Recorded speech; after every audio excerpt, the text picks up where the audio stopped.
चूक झाली माझ्या हातून बाबा. खबरदार मला बाबा म्हणाला तर. माझी जन्मदात्या आईला मारलंस, आता त्या गरीब घरातल्या माणसाचा जीव घेतलास.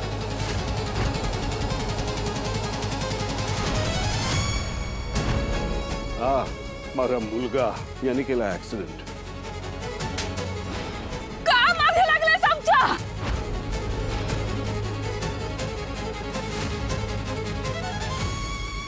किती राग करणार आहेस तू त्याचा? त्याची काही बाजू असेल ती समजून नको घ्यायला आपण. माझ्या सगळ्या बाजू कमजोर करणाऱ्याची कुठली बाजू समजून घ्यायची आहे मी आता? अरे मी आता काहीही समजून घेणार नाहीये. विराज, स्वराज आणि सुलोचना, तू एक गोष्ट नीट लक्षात ठेवा. यापुढे जो कोणी त्या मुलाची बाजू घेईल त्याच्यासाठी या घराचे दरवाजे कायमचे बंद होतील.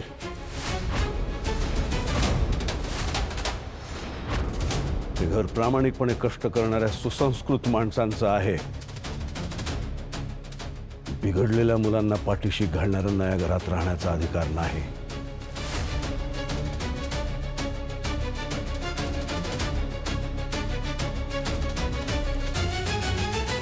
मला जरा पाठ लागते.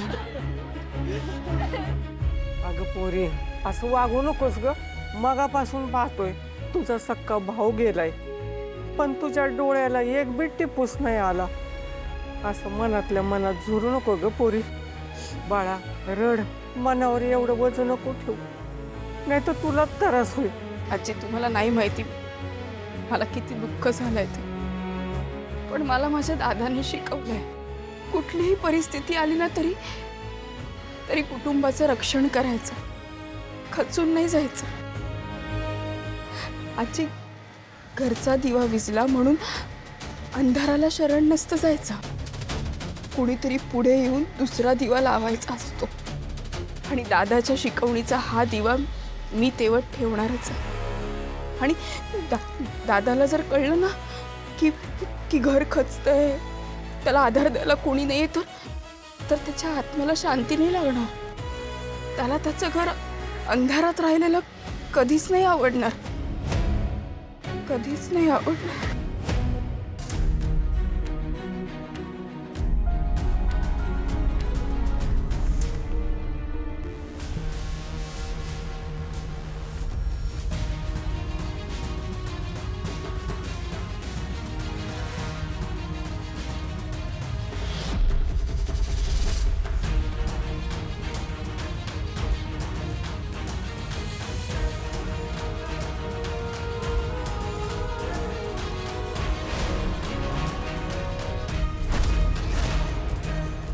आता कशाला आले ते इथे? मुलानं केलेल्या चुकीची परतफेड होणार नाही म्हणावं त्यांना. एवढं सगळं करून हिंमत कशी होती ते येण्याची यांची? दिखाऊपणा सगळं बसलं, बाकी काय.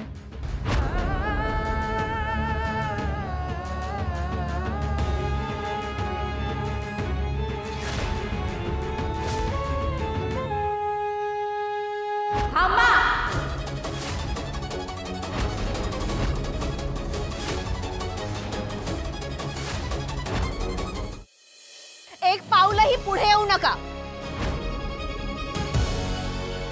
माझ्या भावाचा आणि होणाऱ्या नवऱ्याचा जीव घेऊन मन भरलं नाहीये का तुमचं?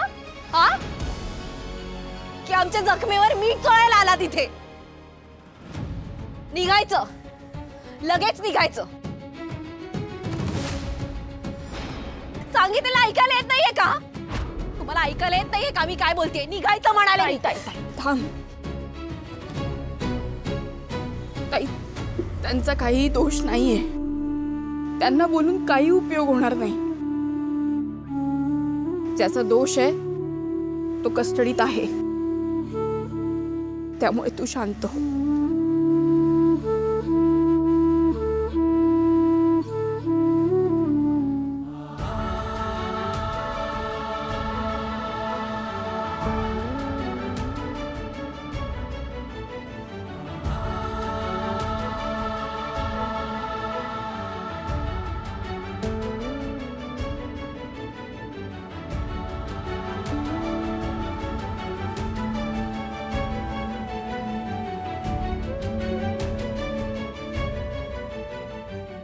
मला कल्पना आहे तुमचं कधीही भरून न येणारं नुकसान झालंय आणि मला हे कळत नाही की हे आत्ता बोलणं योग्य आहे की नाही. तुम्हाला जी काय मदत लागेल ती करायला मी तयार आहे. तेव्हा अजिबात संकोच न बाळगता मला कळवा. साहेब, तुम्ही इथे आलात हीच खूप मोठी गोष्ट आहे. पण तुम्ही इथे जास्त वेळ थांबलात तर इथे काहीतरी भलतं सलतं घडेल आणि आम्ही कोणीही त्या मनस्थितीत नाही आहोत. तुम्ही प्लीज या.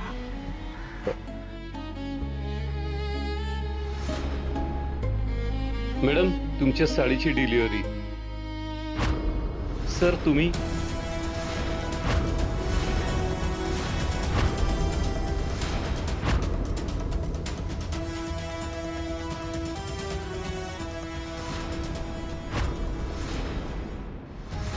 साडी मला आवडली आहे, हीच आपण फायनल करूया. मला हे असं डिझाईन हवंय बॅकला.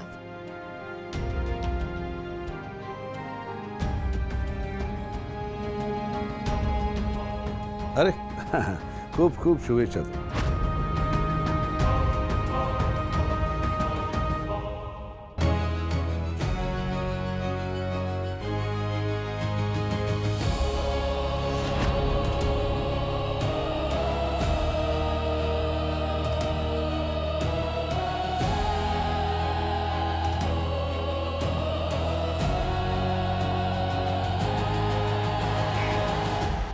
या तुम्ही.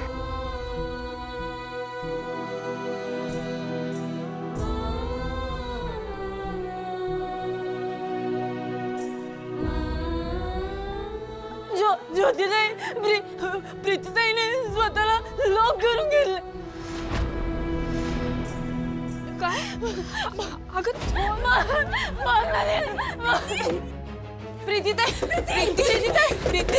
प्रीतीताई दार उघडणं अशी का करते सगळं? प्रीती, अगं काय झालं बाळा? प्रीती दार उघड अगं.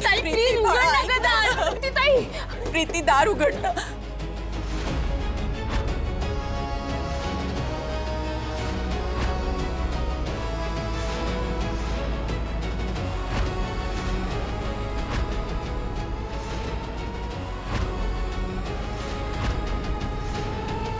ताई, ताई अगं